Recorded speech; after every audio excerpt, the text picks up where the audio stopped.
Vou começar a gravar, já dando boa noite para todo mundo.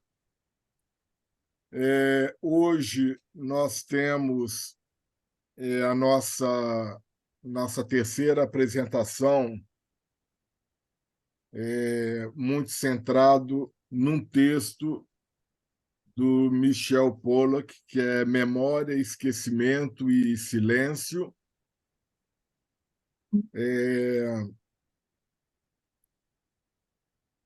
Eu tenho uma certa predileção por esse texto, porque eu acho que ele aborda muita coisa boa, muita coisa, problematiza muita coisa, tira a memória de um lugar, de uma certa zona de conforto, traz à cena questões que são muito importantes no contraponto que se faz a esse entendimento que ele chama de estruturalista da memória, que, de certa forma, é o entendimento que vem na esteira do Maurice Robles, essa memória coletiva que aglutina, essa memória coletiva que promove a união, essa memória coletiva que promove identidades comuns, mas há determinados aspectos da memória que precisam ser, de certa forma, problematizados. E ele problematiza bastante no texto, e sugiro que quem ler, a partir aí da explanação do André e da Bia, quem lê dê um desconto para o excesso de exemplos que ele traz de questões inerentes aí à Segunda Guerra, a questão do Holocausto, não que sejam questões menores, mas para muitos que precisariam ter um reforço de leitura nos livros de história para lembrar um pouco mais de especificidades que dizem respeito a esse período entre guerras, a questão do nazismo, do socialismo, de Stalin, enfim. Descontando isso tudo, ele traz elementos que são muito importantes da gente pensar, tá? Eu vou tentar fazer uma metodologia diferente hoje, para não ficar interrompendo o André e a Bia, como eu fiquei na semana passada. Eu vou deixar que o André e a Bia façam a apresentação deles. Depois, quando vocês tiverem terminada a apresentação, eu faço alguns arremates em cima do que eles apresentarem e em cima de algumas questões que vocês levantem de repente durante a apresentação. Tá bom? Então, já agradecendo ao André e à Bia pela predisposição aí na apresentação, eu já passo a bola para vocês, tá bom?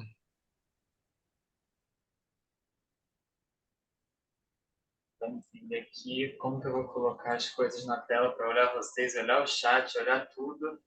E então você quer começar, já que eu já falei um pouco na aula passada? André, começa você, porque é uma Show, continuação da sua aula, né? tranquilo.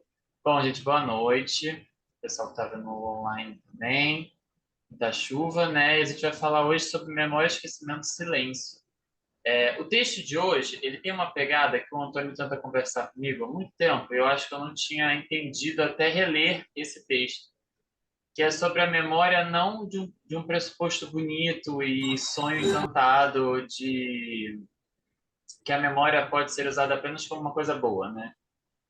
E hoje a gente vai mostrar o que acontece com o apagamento, né, e tudo mais. E o silêncio. Aqui, vocês estão vendo em tela cheia? Desculpa, só perguntar rapidinho. Está em tela cheia para vocês? Sim.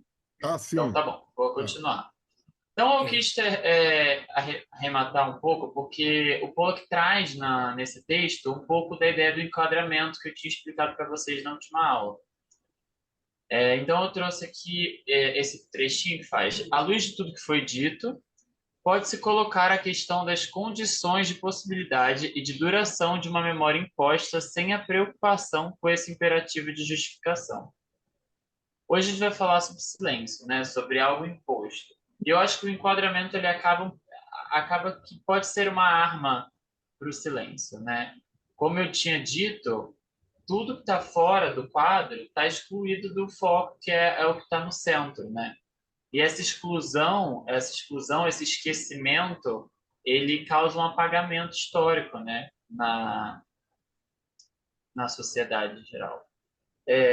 Bia, você quer falar alguma coisa? Quer pontuar? Não, pode passar, gostei.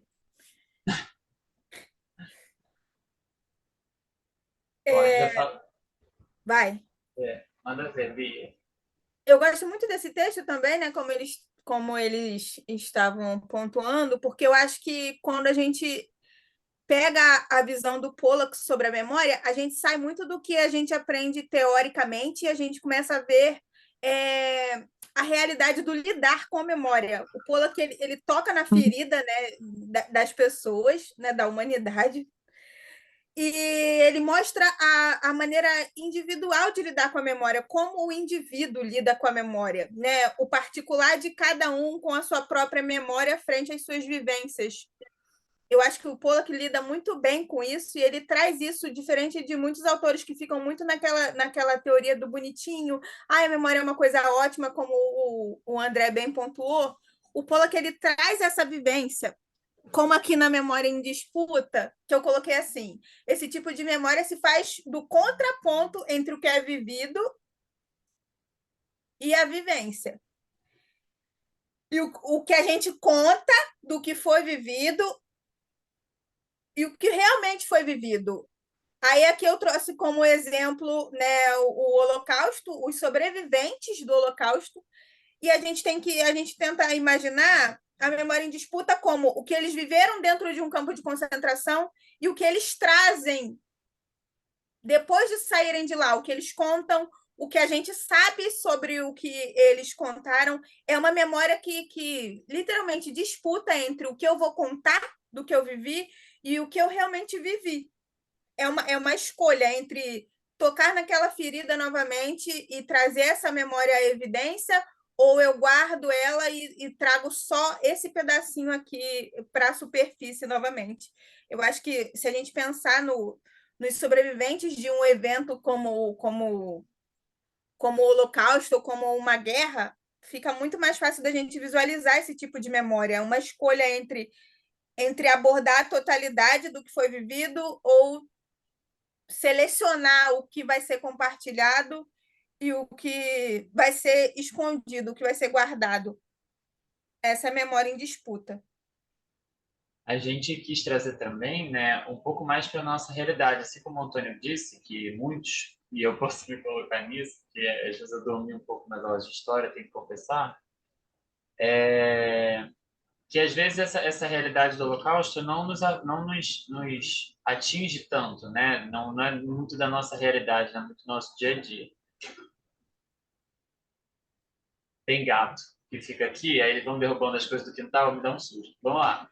E aí eu trouxe aqui, né, como que deve ser para os povos originários, né, aqui do Brasil, a vivência da sua herança ancestral que sofreu, que veio, que teve, enfim, essa cultura silenciada, apagada, para hoje em dia assumir esse papel de, opa, não, calma aí, eu sou indígena sim, eu tenho essa matriz, eu tenho essa cultura. E aí bate no que a Bia disse.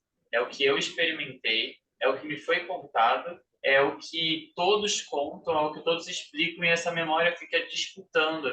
Eu trouxe também essa imagem dessas duas pessoas, né, negras que estão se encostando, porque como que é hoje em dia as pessoas se mostrarem? Tipo, colocar uma trança. Será que antigamente era tão fácil assim? Será que tem assumir essa identidade? Não rolou nenhuma disputa de, de memória do que foi vivido, do que foi passado, do que foi despejado nessas pessoas, né, nesses corpos. E até coloquei aqui identidade e luta.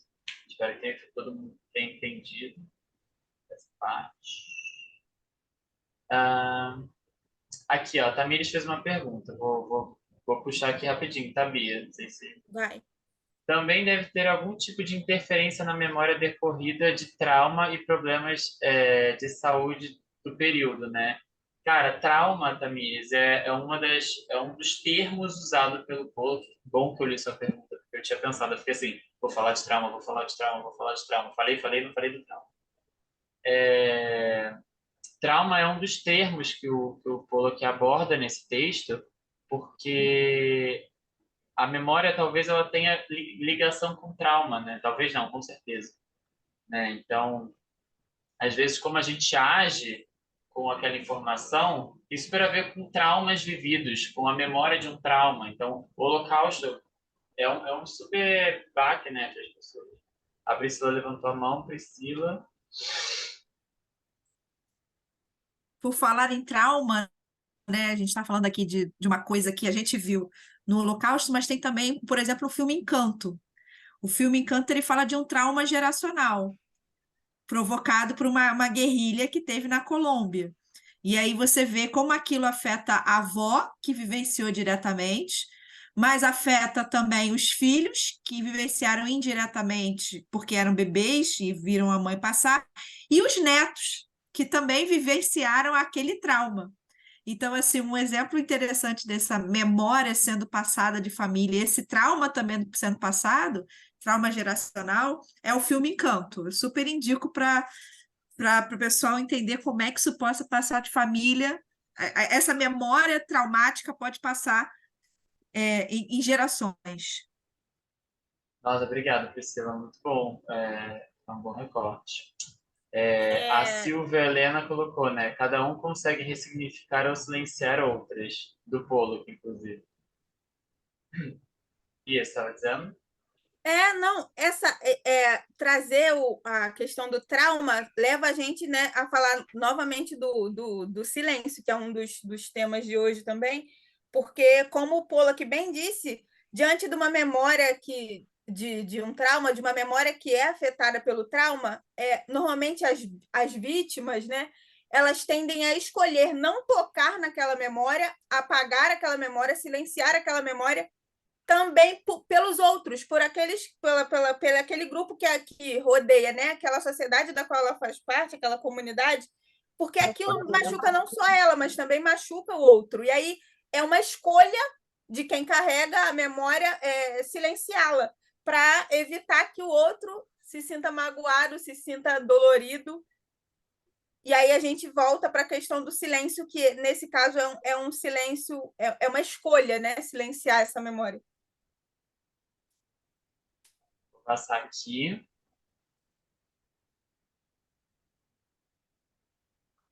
Bia, você quer falar primeiro?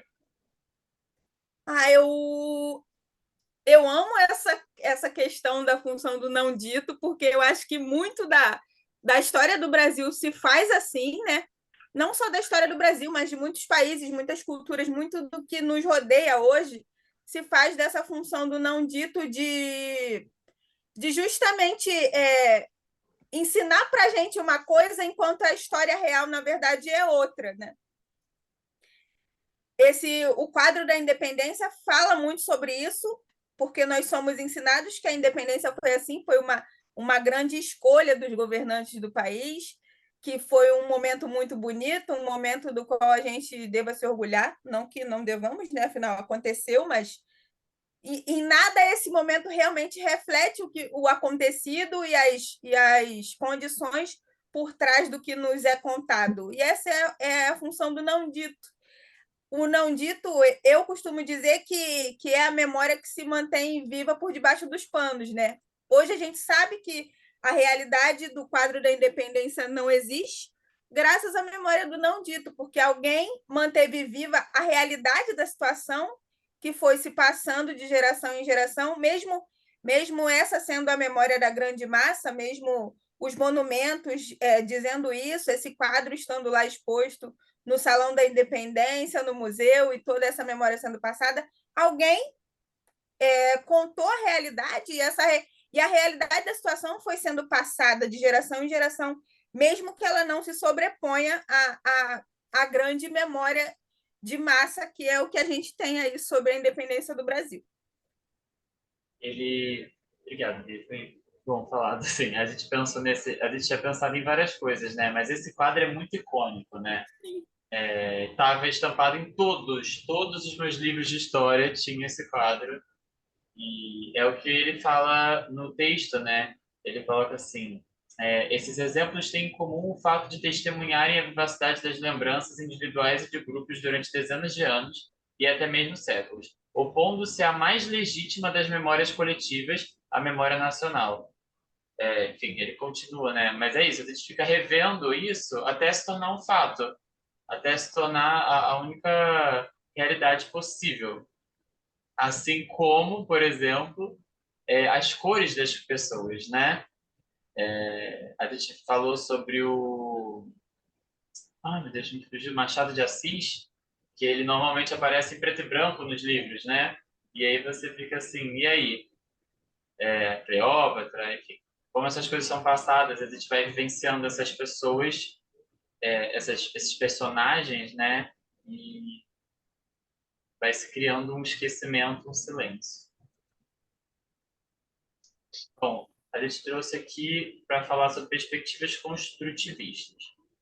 Esse reconhecimento do caráter potencialmente problemático de uma memória coletiva já anuncia a inversão de perspectivas que marca os trabalhos atuais sobre esse fenômeno. Numa perspectiva construtivista, não se trata mais de lidar com fatos sociais como coisas, mas de analisar como os fatos sociais se tornam coisas, como e por quem eles são solidificados e adotados de duração e estabilidade. Eu acho que aqui, essa construção, ela fala muito sobre, por exemplo, o quadro que a gente acabou de falar, né? Foi claramente virou a história virou uma coisa, né? Virou um momento. A grande maioria das pessoas tem como base esse quadro para contar a história. Elas nem sabem a real história. O quadro da independência conta a história. Você quer saber como foi a independência? Olha o quadro. Foi isso aí que aconteceu e pronto. A gente solidificou uma memória que foi, na verdade, criada, né? Nem é a memória da realidade. A gente solidificou ela num quadro, colocou ela lá em todos os livros de história, em todos os museus, em tudo que é possível, e essa é a realidade agora. Sim. Isso acontece com tudo, né? Na última aula da extensão, eu tinha comentado sobre o racismo algoritmo, né? Que a gente falou sobre pesquisas no Google, né? De meninos bonitos, e aparece um tipo de menino. E aí existe essa identificação, para quem tem identificação, e a exclusão de quem não se identifica, né? Existe uma construção aí por trás, que não conduz a gente à realidade. Vou passar aqui. Alguém tem alguma dúvida? O lado vencedor conta a história, sim. Alice colocou, e como foi dito... Ai, meu Deus. E como foi dito em outros encontros, está relacionado à disputa de poder. Com certeza, gente. Sempre. A minha turma da faculdade é muito inteligente. Olha os comentários da galera. Pia, quer falar primeiro? Sobre o mal do passado? Eu acho pensar no mal do passado muito interessante, porque, mais uma vez, ele é um contraponto. Aqui a gente tentou fazer um contraponto entre a guerra na Ucrânia, né, que é uma realidade, ela está acontecendo aí agora, é um fato recente, com esse monumento aí de soldados que não sobreviveram à guerra e são homenageados.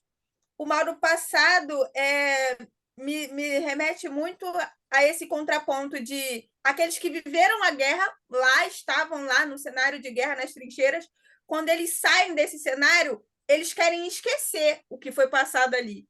Mas quem estava aqui vivendo a guerra à distância quer celebrar o fim da guerra, a vitória na guerra ou os sobreviventes da guerra.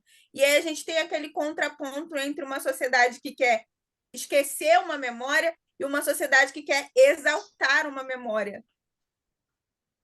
E normalmente elas estão tratando da mesma memória, sobre pontos de vista diferentes. O mal do passado me lembra, até está escrito no slide, né? Enquanto uma parcela da sociedade quer esquecer, a outra parcela da sociedade quer celebrar a mesma memória. A Alice Soares, Jesus, olha o tema polêmico. A ditadura brasileira serve como exemplo do mal do passado? Eu considero como o terror do passado.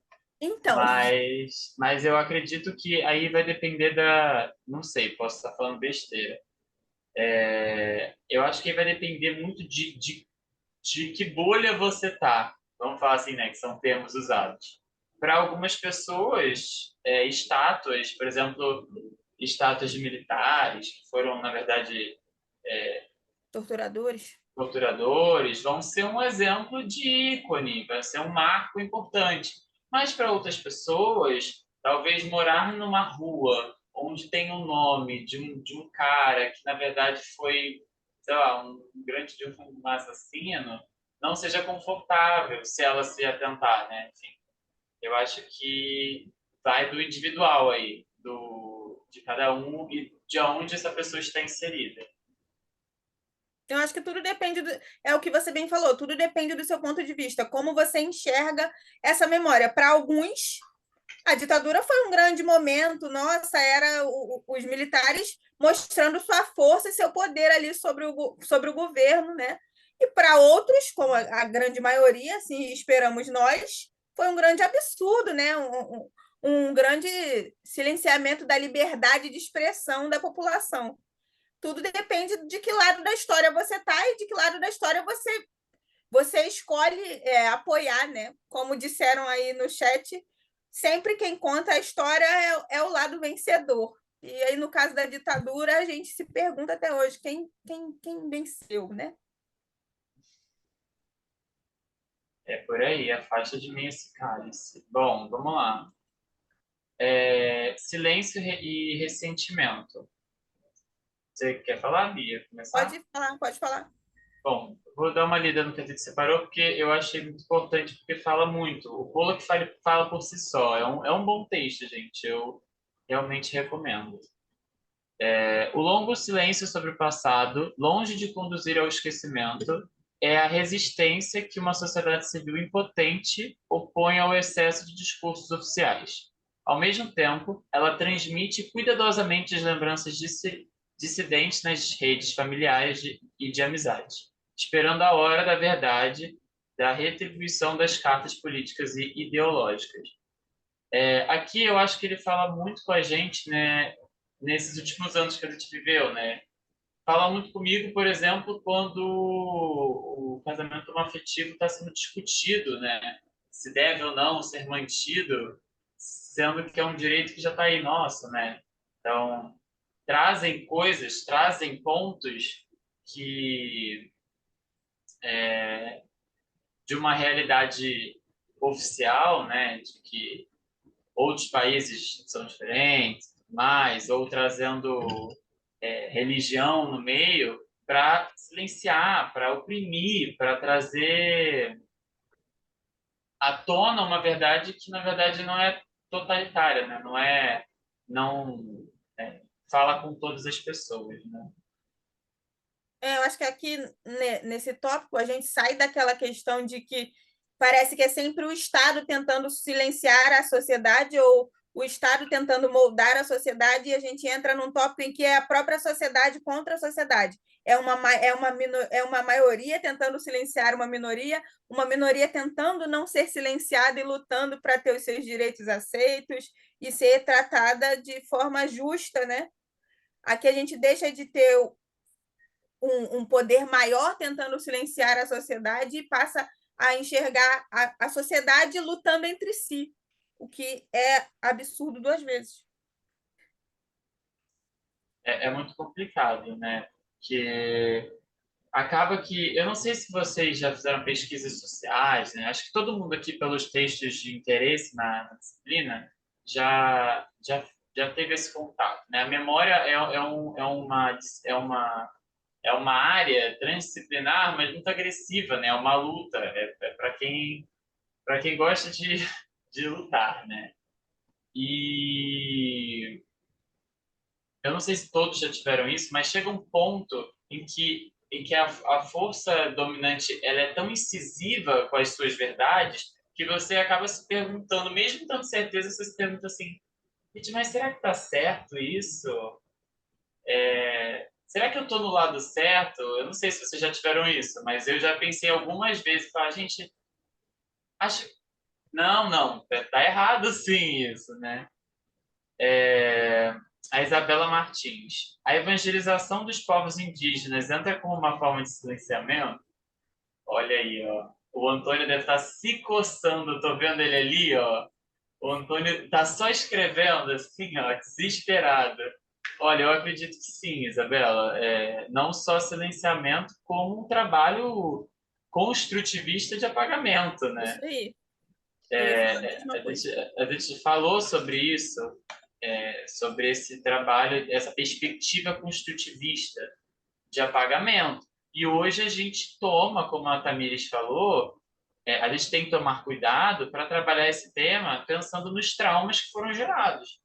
Como que esses povos indígenas, né, eles trazem as suas vivências, o que foi contado, né, é uma força ancestral muito importante, mas como que nessa sociedade eles conseguem se mostrar dentro da sua identidade, né? Voltar para o negócio, vou passando. E quer falar mais alguma coisa aqui? Não, vamos passar. Silêncio. A fronteira entre o dizível e o indizível, o confessável e o inconfessável, separa em nossos exemplos uma memória coletiva subterrânea da sociedade civil, dominada ou de grupos específicos ou de uma memória coletiva organizada, que resume a imagem que uma sociedade majoritária ou Estado desejam passar ou impor. Bom, aqui a gente trabalhou desde o primeiro slide falando sobre o maior, sobre o menor, é, o mais poderoso sobre o mais fraco. E o silêncio é isso, né? Quando alguém é incisivo. Aí a gente repete aquela frase que foi dita, né? O vencedor é quem conta a história. Se alguém está contando a história, a versão de alguém não está sendo contada. É o enquadramento, né? Daquele que foi usado.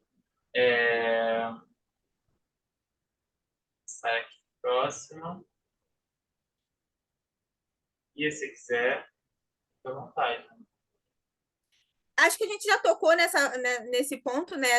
A gente adiantou um pouquinho a lembrança traumatizante, que leva a gente para aquele ponto que eu também citei sobre fazer uma escolha entre tocar numa memória ou decidir que ela vai ser silenciada para evitar o sofrimento do outro ou o próprio sofrimento. Acho que é um dos pontos mais difíceis da memória, porque você escolher calar uma memória, porque quando você é calado, você está no seu papel de luta, de buscar trazer aquilo à tona. Mas quando você escolhe silenciar uma memória por vontade própria, por escolha própria, você precisa lidar com o fato dela não desaparecer, dela não deixar de existir. Você apenas se abster de falar. Apesar de que o Pollock bem diz que uma memória só é compartilhada quando existem ouvintes, né? É necessário que hajam ouvintes para que uma memória seja compartilhada. E ouvintes aqui não quero dizer só pessoas que ouvem, tá, pessoal? No caso de é preciso que haja um receptor para a gente poder compartilhar aquela memória. E você escolher silenciar a sua memória, como é um grande caso das memórias traumatizantes, você precisa aprender a lidar com aquela memória dentro do seu próprio silêncio. Que é uma coisa difícil de lidar, mas que o Pollock aborda muito bem. Ele fala sobre o silêncio escolhido, né? O silêncio como forma de escolha. que a gente aprende muito a lidar com a memória, sendo o maior sobrepujando o menor, mas a gente também tem que entender que algumas vezes a escolha do silenciamento é própria. Eu vou ler o comentário aqui da Camila, que ela fez um super comentário aqui. Ouvindo sobre esse tema, me lembro da Guerra das Coreias, onde a Coreia do Norte tomou para si milhares de sul-coreanos. Para a Coreia do Norte, essa guerra é contada com vitória, mas no Sul eles sofrem até hoje. É por aí, mais ou menos as guerras têm isso, né? As guerras têm esse... É uma guerra não só física, não só de armas físicas, né? Existe todo um trabalho por trás, né? Dessas guerras. Ficar em silêncio Aí, não vai exterminar a memória traumática. A Elisângela pontuou aqui. Ela falou que ficar em silêncio não vai exterminar a memória traumática. exatamente. Você não compartilha, mas ela continua existindo. Vou passar aqui e vou aprofundar esse ponto da Elisângela. Você quer aprofundar agora, Antônio? Não, depois? Você quer que leia o que você colocou lá no grupo ou fica para o dever de casa da galera? Do Legoff? Depois que vocês terminarem, aí eu começo a minha fala por esse Legoff. Tá bom. Bom, então terminamos. Pode falar agora.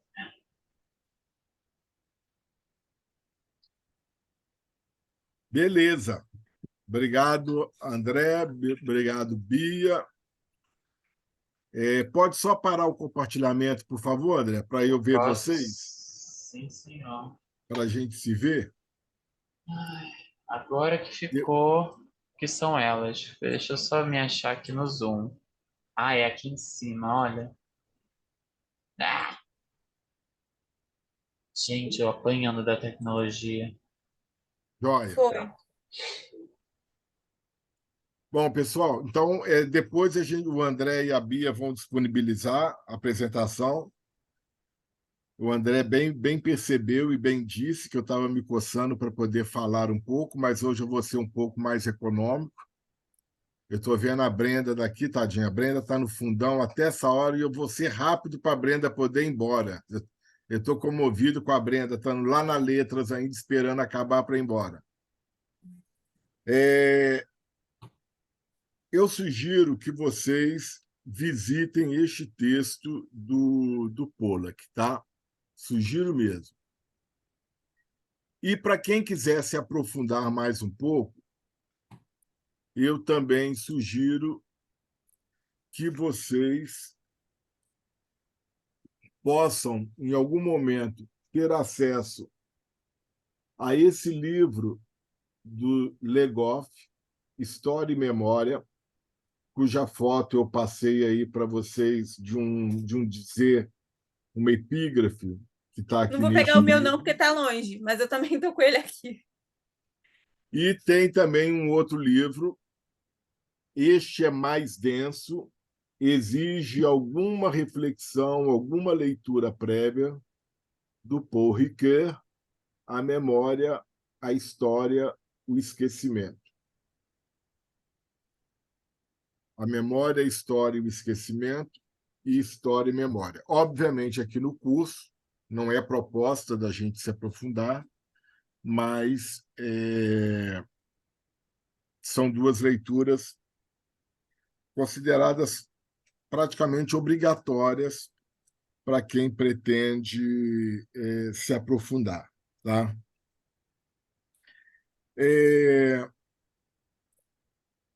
Pela foto que eu mandei para vocês no grupo, a epígrafe que eu peguei do Legoff diz o seguinte: a memória, onde cresce a história, que por sua vez a alimenta, procura salvar o passado para servir o presente e o futuro. Devemos trabalhar de forma que a memória coletiva sirva para a libertação e não para a servidão dos homens. Essa epígrafe, eu considero ela uma bombinha atômica de tão concentrada, talvez uma bomba de hidrogênio de tão concentrada que ela tem em informações e em dizer. Eu acho que se você entende cada coisa que está nesse epígrafe, você pega muito dos conceitos que a gente está colocando aqui. Vou começar de trás para frente. Se a memória coletiva pode servir tanto para a libertação quanto para a servidão, eu já tenho como princípio de que a memória é um instrumento. E, como instrumento, ela está sujeita a disputas de poder. Se a memória pode levar à libertação e à servidão, eu posso ter, nesse jogo de disputas de produção de memórias, interesses que procuram levar à libertação ou levar à servidão. Se a memória ela procura salvar o passado para servir o presente e o futuro, significa que a memória tem uma intenção eminentemente política. Embora ela se refira a um passado, ela é feita num determinado presente, ela sempre é evocada num determinado presente, e todo evocador da memória e todo defensor de determinados tipos de memórias a serem compartilhadas tem uma aposta de futuro. E como tem uma aposta de futuro, está impregnado de um determinado perfil ideológico. Então, memória e ideologia também andam juntas e de mãos dadas. E, por sua vez, se a memória, se a história cresce na memória e, por sua vez, alimenta, a gente está falando aí do objeto da história, que é a memória, mas é uma memória que, em disputa, se torna enquadrada, e, como enquadrada, se torna oficial. E, como oficial, está impregnada de determinada concepção ideológica que aponta para determinado sentido de passado. Aponta para determinado sentido de passado porque quer construir um presente e um futuro determinados. Consequentemente, essa vinculação passado, presente e futuro é algo que é inerente aos seres humanos e, consequentemente, é inerente aos seres humanos terem a consciência de que têm memória. Os animais têm memória. As bactérias têm memória, mas é um tipo de memória que não é a nossa memória, que é uma memória consciente e é uma memória que está alicerçada na consciência de vivência de um determinado passado, na representação que fazemos da experiência que temos do presente e numa aposta de futuro a que almejamos. Isso só o ser humano tem. Os animais vivem do instinto da materialidade e da presentificação. Nós valemos da representação do passado, do presente e do futuro. Somos seres amaldiçoados pela divindade, porque somos os únicos seres vivos que têm consciência da sua finitude e da sua morte. Nenhum outro ser vivo tem consciência de que vai morrer. Nós temos essa consciência. E, por termos essa consciência, criamos uma infinidade de elementos que nos aliviem da dor. Que dor é essa? A consciência de que vamos morrer. A consciência da finitude. E, muitas vezes, para não olhar para esta finitude, nós o tempo todo retornamos de formas a idealizar a experiência do passado. E aí começamos a usar, sem perceber, determinadas expressões como no meu tempo era assim, no meu tempo era assado, como se o presente já não fosse mais o meu tempo. E enquanto a idade vai passando e a brevidade da morte mais se torna concreta, porque não há mais uma perspectiva de longo futuro, mais a memória do passado se torna idealizada e fortemente marcada. Isso a gente vai ver mais à frente um pouquinho quando a gente pensar na questão das memórias dos velhos, né? Então, essa epígrafe do Legoff, eu espero que ela tenha ficado clara para todo mundo, porque ela é muito importante, porque ela condensa muito de informação conceitual, tá? Não vale, a pergunta que eu vou fazer agora não vale para meus alunos e ex-alunos, mas vocês já pararam para pensar na etimologia da palavra comemorar? O que é comemorar?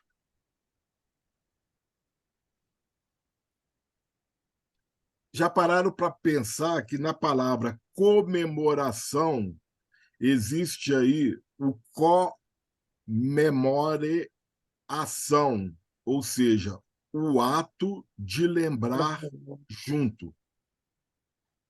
Comemoração é sempre uma evocação memorialística. Quando você comemora o seu aniversário, independentemente da forma como é, você está fazendo um jogo de memória. Quando você comemora a sua formatura, tudo é feito para dar um sentido específico àquele momento presente, que é o momento da formatura.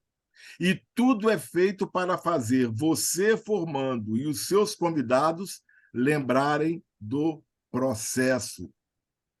E lembrar de processo é um ato mnemônico, por isso que a gente comemora.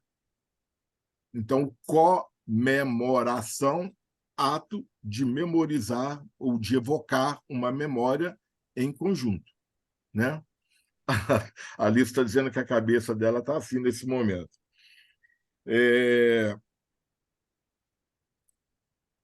Existe uma questão que aparece muito nos estudos. A Priscila está querendo falar, né, Priscila? Fala aí, por favor. Então, você estava falando do comemorar, eu acho que a gente está vivendo. Eu fiquei refletindo muito nisso, estudando o texto que a gente vai falar futuramente, sobre o comemorar.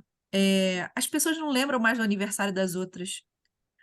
A gente delegou para os mecanismos das mídias sociais Eu deleguei para o Facebook.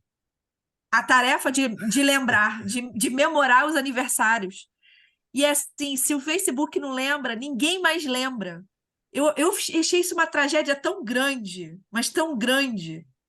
E eu fiquei pensando assim, nossa, como está sendo veloz essa passagem e essa coisa que vai deixando nas tecnologias a responsabilidade do papel de memória da gente, nas coisas mais íntimas e nas nossas relações. Isso é um problema sério.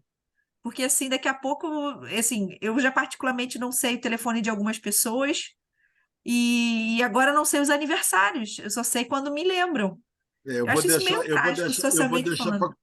eu vou deixar para comentar quando a gente for falar sobre o documento monumento, lá na próxima aula. Tá, ok. Mas tem isso sim. Tá?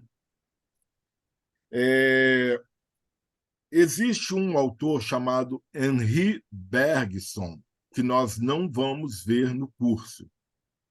Mas para quem quer pensar a memória a partir de uma perspectiva mais filosófica, a partir de uma perspectiva mais cognitiva, mais individual do sujeito, os textos do Bergson são obrigatórios. Não são textos dos mais fáceis, tá? E tem um conceito do Bergson que é o conceito de duração e de experiência. E o conceito de experiência ele atravessa esse texto do Pollack também. O conceito de experiência tem a ver diretamente com as questões traumáticas e tem a ver também com as políticas ou com as intenções ou com as atitudes deliberadas ou não, conscientes ou não, de silenciamento. O silenciamento ele pode ser uma opção, como a Bia nos trouxe, da ordem do proposital, da opção, mas o silenciamento ele pode vir também pelo inconsciente, pela ordem do traumático. E na psicanálise, aí entra todo o povo da psicanálise, que eu não domino, não sou um especialista em psicanálise, aí entra Freud, Lacan, entra o pessoal todo da psicanálise, que vai nos mostrar que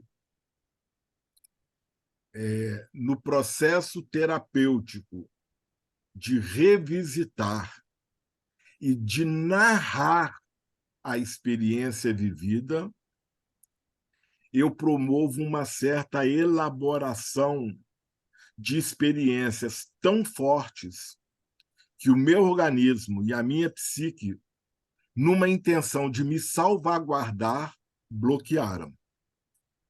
Então, neste sentido, o ato de rememorar ele é terapêutico, ele é libertador. Você lembra, digere e se livra. Não é para você ficar remoendo aquilo o tempo todo, não. Você lembra, digere e se livra. Tá? Existem muitos textos, se alguém tiver interesse nessa perspectiva mais da perspectiva bergsoniana dos estudos da memória, e tem muita coisa aí.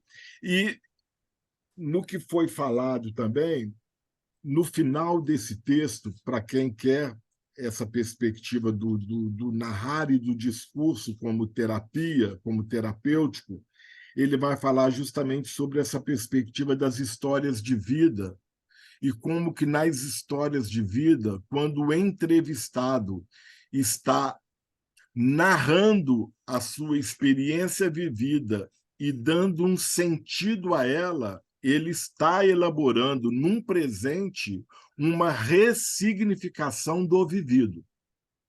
Dito de outra forma, quem narra, quem faz uma história de vida, quem faz uma autobiografia, quem faz um relato de experiência, não está voltando ao passado, mas está num presente, refletindo e dando novos significados àquela experiência vivida. E estes sentidos e significados podem ser novos. Pode ser que você, ao relatar, ao narrar, se dê conta de determinados sentimentos que você sequer teve no momento do ato vivido. Consequentemente, isso explica por que muitas vezes, ao narrar alguma coisa, eu sou tomado de emoção. Por que ao narrar alguma coisa que eu já vivi, eu posso ficar arrepiado, eu posso rir, eu posso chorar. Na perspectiva de Bergson, o ato de lembrar, ele se dá sempre num presente. E quando eu evoco uma memória, eu trago de um ambiente, de um espaço virtual que está dentro da minha cachola aqui, em algum lugar, que eu não sei como, eu trago para um presente essa lembrança virtual que, ao se materializar no momento da recordação que se dá no presente, provoca em mim sinapses e aí faz com que eu decifre, transforme essa experiência sensorial numa experiência que é decodificável pela minha narrativa. É um processo muito complexo, não é coisa pouca, não. É muito complexo. Tá?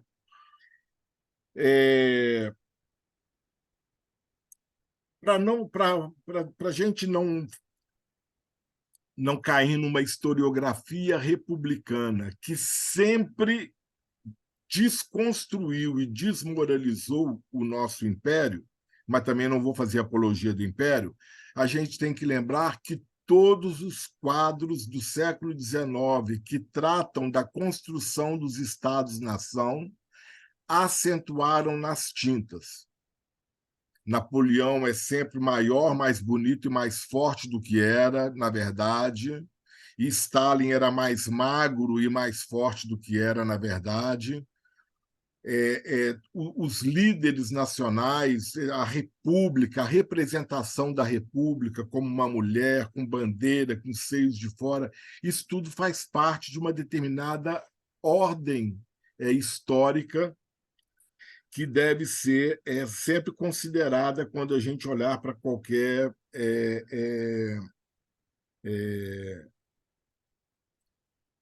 obra que represente alguma coisa. Tá? O quadro do Grito da Independência, o Grito do Ipiranga, obviamente não foge do que é normal, do que é esperado. Né? Eu me admiraria muito se tivesse o Dom Pedro II em cima de um jumento, sem camisa, e, de repente, com a tal da desinteria que ele estaria naquele momento e correndo atrás de uma moita. Faz parte da representação que se coloca. Né? Fala, André.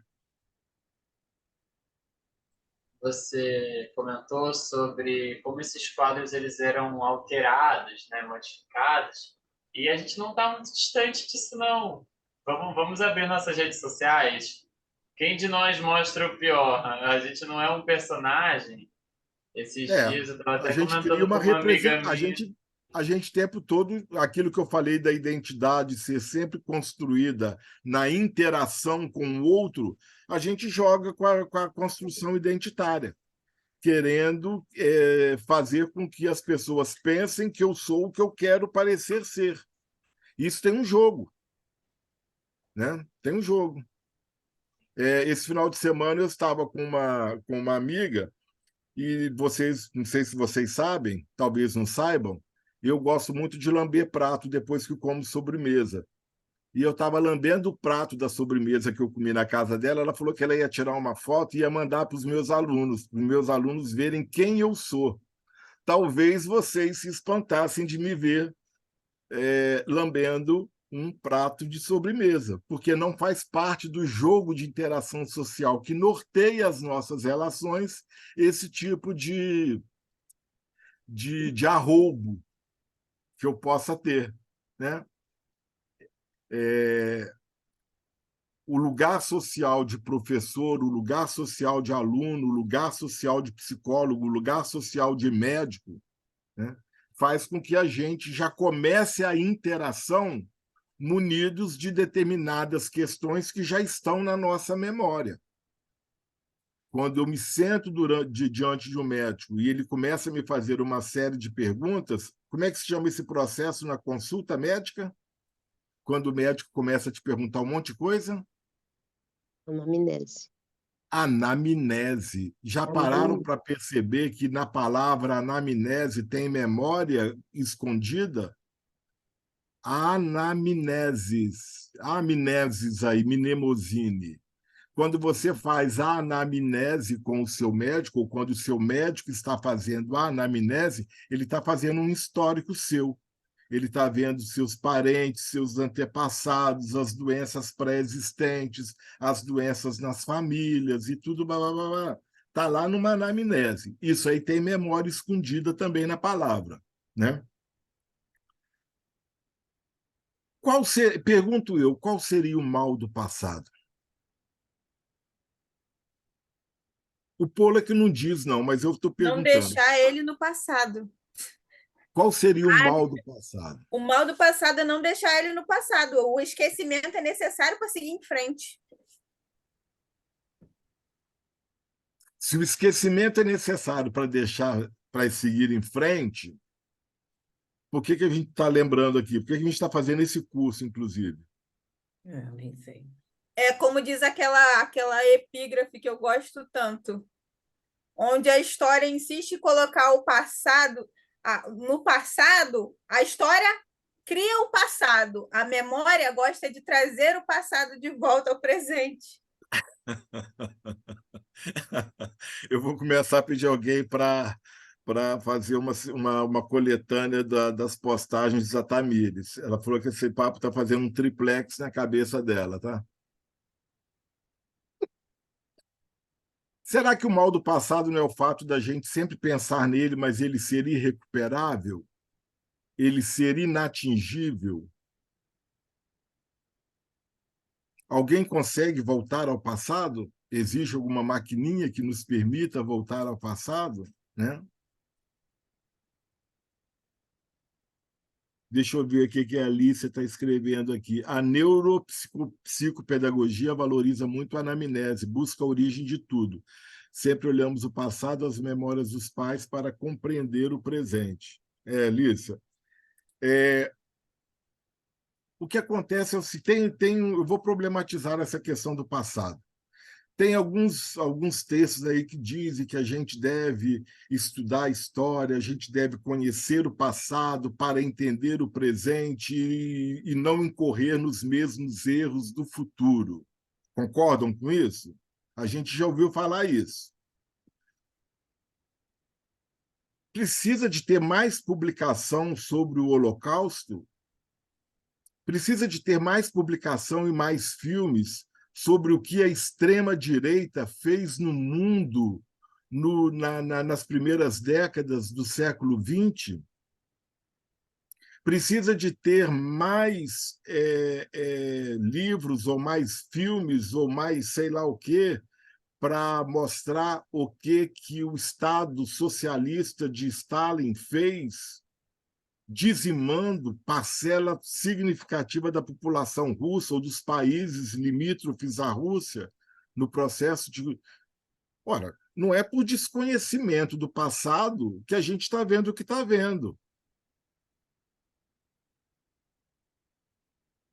O ser humano, ele não é um ser que aprenda e que não cometa erros reincidentes. Então, nós temos que ter um certo cuidado. Sim, Tamires, concordo plenamente. Lembrar já seria, de alguma forma, atingir, tudo bem. Beleza, concordo. Mas cuidado para a gente achar que o que acontece, acontece por falta de conhecimento do passado. Não é. O passado não tem este poder. O conhecimento do passado não tem esse poder. Quando isso fica muito latente, todos ficamos enebriados e começa o vício do passado. Aí é o mal do passado. Quando nós achamos que o passado ou que o conhecimento do passado vai nos dar as respostas para tudo. Não dá. Não dá. Tá? Então, como o passado ele é inalcançável, nós não conseguimos voltar ao passado, nós só conseguimos representar o passado. E, via de regra, representamos por imagens, por quadros, por filmes, que tudo junto a gente poderia chamar de discursividade. Nós só conseguimos nos remeter ao passado pelos discursos, pela linguagem, pela fala, pelas narrativas, pelos filmes, pelos documentos, pelos livros, mas a gente não chega a ele.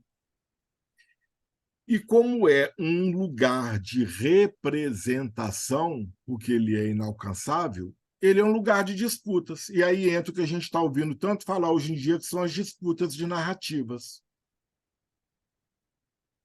E aí, Bia, no que estava se colocando aqui, na questão da ditadura militar, no Brasil não houve somente uma ditadura militar. O que houve no Brasil, já houve uma guerra de narrativas, já houve um embate na historiografia e na memória, a ponto de estar já consolidado que o que houve no Brasil foi uma ditadura civil-militar. Se você entender que a ditadura no Brasil foi civil-militar, você até consegue entender por que tanto Geisel, tanto Costa e Silva, tanto o Médici, quando estavam de presidentes, todos estavam de ternos. Diferentemente de ditaduras militares em outros países do mundo, os nossos presidentes militares andavam de terno. E por que andavam de terno? Porque eles queriam o tempo todo dar uma impressão ou dar uma imagem de que não era somente uma ditadura militar. E por que é uma ditadura civil-militar? Porque parte da população civil não só apoiou os governos militares, não só apoiou o sequestro das liberdades individuais, não só apoiou a tortura, como participou ativamente dos governos militares, nos ministérios, nos mais variados postos de comando. Então, quando a gente fala ditadura militar, a gente está silenciando um outro ator importantíssimo nessa história, que é o corpo civil brasileiro, que não só apoiou, como continua apoiando e desejando. E aí, boa parcela dessa população, que talvez corresponda à metade, pelo menos, da população brasileira, estava em silenciamento, até poucos anos atrás, quando, nos inícios dos anos 20, a gente achou que a sociedade brasileira estava rumando para a liberalização de costumes e para se tornar uma sociedade mais igualitária e menos concentradora de renda. Grande parte dessa população que apoiou a ditadura militar apoiou o que veio depois e que eu não vou nominar, para não ter problema. É um reflexo de memória. É uma memória subterrânea que ficou silenciada. Não é nem subterrânea, porque ela é conhecida, ela não era desconhecida, mas é uma memória que optou pelo silenciamento durante pelo menos 3 décadas e encontrou tempo e espaço de aflorar e de tomar as ruas e de captar grande parte da população brasileira. Para a gente não achar que no Brasil só quem defende tortura e supressão de direitos é militares, porque aí a gente está errando grandemente em tudo que a gente está discutindo aqui, né? E teve quem perguntou a fronteira entre o dizível e indizível, que eu anotei aqui, então é uma fronteira muito fluida, e em alguns momentos ela é perceptível, quando eu opto pelo não dizível ou pelo dizível, mas ela pode ser mais complexa, mais cinzenta, mais nebulosa, quando nem eu estou percebendo que eu estou no terreno do não dito. Eu posso estar muito mais alinhado a determinada perspectiva do que a outra. Então, quando eu falo da ditadura militar do Brasil, eu estou numa fronteira do dizível e não dizível também, porque eu estou ocultando parcela, né? Se eu estou numa situação social, eu posso, na minha construção da minha narrativa sobre a minha história de vida, lançar mais luzes sobre um aspecto e omitir outros aspectos. Mas eu posso estar relatando sobre alguma coisa que me seja traumática e aí eu não percebo que eu estou no terreno do não dito, né? E, para encerrar, a evangelização, toda a evangelização, aí eu quero ter muito cuidado com o que eu vou falar, porque eu quero respeitar as manifestações religiosas de todos. O que eu vou colocar aqui não é uma afronta às religiões, mas toda forma de evangelização é uma forma de violência material ou simbólica a determinados padrões culturais existentes numa determinada coletividade. O cristianismo, não importa a sua matriz, quer seja ortodoxa russa, quer seja católica romana, quer seja protestante, quer seja pentecostal, neopentecostal, qualquer um que seja, o cristianismo é um ramo religioso que trouxe uma coisa muito nova na história da humanidade, que é a conversão, em alguns momentos forçadas. Dificilmente você encontra um bandista que queira converter alguém a um bandido, a umbanda. Você dificilmente encontra um budista que queira converter uma população ao budismo. Você dificilmente encontra até mesmo os muçulmanos. Na expansão do islamismo, uma das características da expansão do Islã era a tolerância religiosa nas áreas conquistadas. O cristianismo ele é marcado pelo proselitismo, né? Vá, leva o meu nome, tome terras e pegue novos rebanhos. Isso fez com que, ao longo de toda a história da humanidade, a evangelização tenha sido um mecanismo de dominação europeia e ocidental, né? Isso não significa que não tenha havido, ao longo da implantação da evangelização, determinadas formas de reação que levaram ao que nós chamamos de sincretismo, né? E aí, no sincretismo, uma coisa que não é nem a original, a ancestral, nem o cristianismo, meio que se fundem e geram uma representação diferenciada, que não é nem a cristã e nem a ancestral original, né? Mas isso é questão que a gente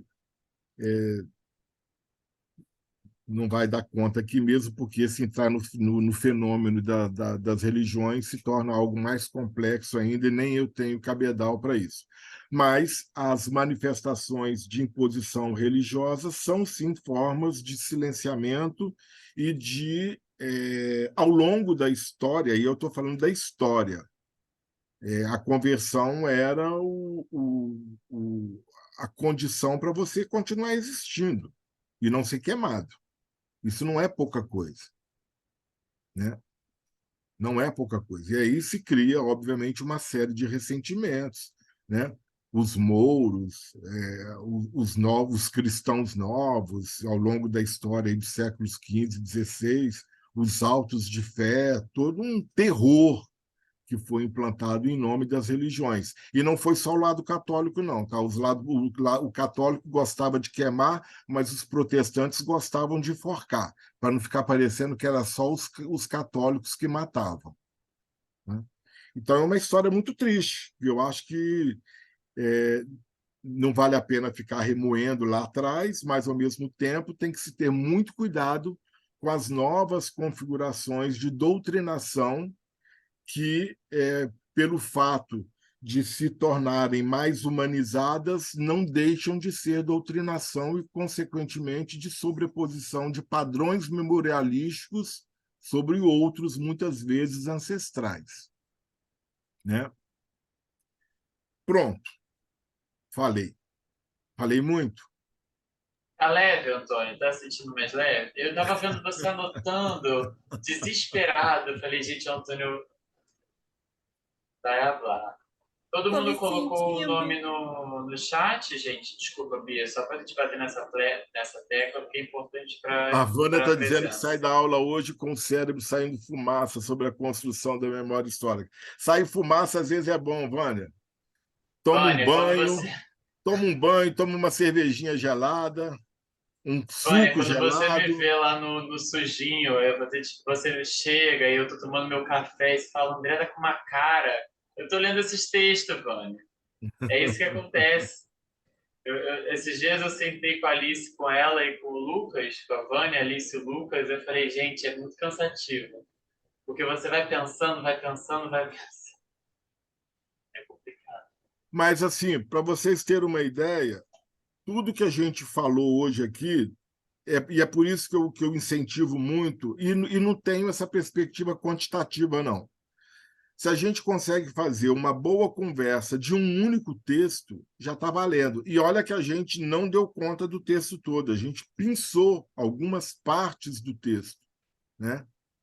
A gente pinçou algumas partes do texto. Mas eu acho que até Deu dentro certo. até dentro do que a Vânia colocou, foi a Vânia? Quem foi que falou que estava com a cabeça Foi a quente? Vânia. Foi a Foi Vânia. Vânia, né? O texto do Pollack tem essa intenção mesmo, para a gente tirar a memória do altar, esse certo endeusamento e encantamento, e trazer a memória para a terra. Tá? Vamos tirar a Mnemosine lá do panteão grego e vamos trabalhar com a memória terrena, a memória que está aqui na disputa, no dia a dia e nos embates. Tá? A Yolanda dizendo que meu cérebro está assim desde a primeira aula. Eu espero que vocês estejam achando isso bom, tanto Vânia quanto Yolanda. Às vezes, para arrumar, é preciso desarrumar. Ninguém faz uma boa faxina sem tirar tudo do lugar, colocar para cima, varrer e depois rearrumar de novo. E nessa rearrumação, de repente, muda algumas coisas de lugar. E aí dá até um novo sentido àquele espaço. A proposta é essa. Bom, eu acho que está dando certo. Eu me lembro quando eu assisti a primeira aula sobre memória, história, memória e documento. Eu passei uma semana batendo cabeça sobre isso, eu só conseguia pensar nisso, só conseguia falar sobre isso. E hoje eu estou aqui. Então, se a cabeça de vocês hoje está saindo fumacinha, está dando certo, tá? As coisas vão se acomodando com o tempo. Bom, eu acho que para a gente não prolongar muito, Antônio, já são Está encerrado. 9h16. A Por gente mim, pode está ir encerrado. encerrando. Brenda, por favor, avisa quando chegar em casa. Fique bem, viu? Todo mundo que estiver na rua aí, toma cuidado, tá chovendo. E, Boa noite a e quem todos. tiver contato com os colegas, se eu tiver algum colega que tiver essa hora tomando banho, jantando, alguma coisa, fala com ele, sai da sala porque o Antônio vai fechar. Eu sempre pego alguns que ficam aqui depois da aula terminada. Vai se divertir com seus amigos, vai ainda por cima. Priscila, a gente se fala aí. Se bem que com a Priscila eu já falei o que tinha que falar mesmo para a semana que vem. Está praticamente fechado. Ok, tudo certo. Pessoal, Beijo, coloquei gente. aqui no chat o link referente ao relato de experiência para vocês colocarem, tá? Beleza. Já está aberto. Tchau, pessoal. Tchau, pessoal. Valeu.